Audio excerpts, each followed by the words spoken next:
भारतीय प्रधानमंत्री नरेंद्र मोदी ने मंगलवार को यूक्रेन के राष्ट्रपति वोलोदिमीर ज़ेलेंस्की से फोन पर बातचीत की। इस दौरान उन्होंने इस बात पर जोर दिया कि यूक्रेन संकट का कोई सैन्य समाधान नहीं हो सकता। प्रधानमंत्री कार्यालय यानी पीएमओ की ओर से जारी एक बयान में रूस यूक्रेन युद्ध को लेकर कहा गया, प्रधानमंत्री ने इस लड़ाई को जल्द खत्म करने और वार्ता और कूटनीति की राह पर आगे बढ़ने की जरूरत के अपने आह्वान को दोहराया। पीएम मोदी ने इस बात पर भरोसा जताया कि इस संघर्ष का कोई सैन्य समाधान नहीं हो सकता।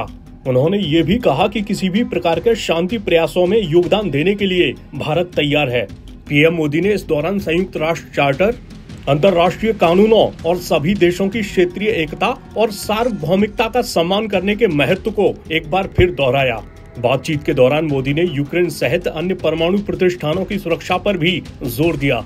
उन्होंने कहा कि परमाणु प्रतिष्ठानों को खतरे में डालने के जन स्वास्थ्य और पर्यावरण पर दूरगामी और विनाशकारी असर हो सकते हैं।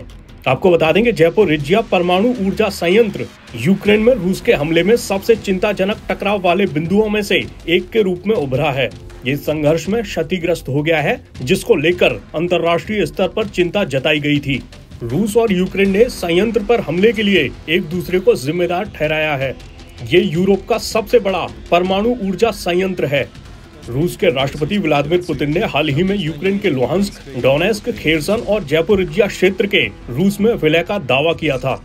उधर पीएम मोदी ने पुतिन से पिछले दिनों हुई बातचीत में यूक्रेन में संघर्ष को जल्द खत्म करने पर जोर देते हुए कहा था, आज का युग युद्ध का नहीं है। उस दौरान पीएम मोदी ने लोकतंत्र, संवाद और कूटनीति के महत्व को रेखांकित किया था।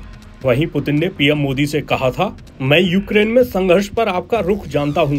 मैं आपकी चिंताओं से अवगत हूं, जिनके बारे में आप बार बार बताते रहते हैं। हम इसे जल्द से जल्द रोकने के लिए हर संभव कोशिश कर रहे हैं। ऐसे में फिलहाल इसी बात पर निगाहें टिकी हुई हैं कि रूस यूक्रेन युद्ध आखिर खत्म कब होगा।